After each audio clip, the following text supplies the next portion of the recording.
তো আজকে প্রচন্ড ভোগ করতেছে। চল হাত পা গুলো ফেকাস হয়ে চল তুই বলে যে হাত পা গুলো ধুই চল চল চল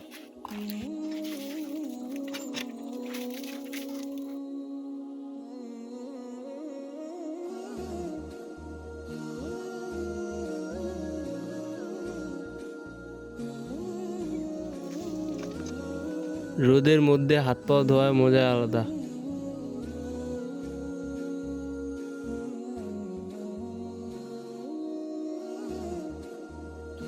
চলো রে যাই। আমো কি রোজা নাই তুই? আমি তো রোজা আছি রে। এখন আমার রোজাটা কি হবে? আর কি জন্য চিন্তা করি না, চল আমরা হুজুর সাহেবের কাছে যাই, বলি কি বলতেছে আমি শুনে তারপর বলতে পারবো। চলো, চলো, চলো। হয়ে গেছে না চল চল। হুজুর সাহেব কি বললেন যদি দেখতে চান তাহলে দেখুন আমাদের নেক্সট পার্ট।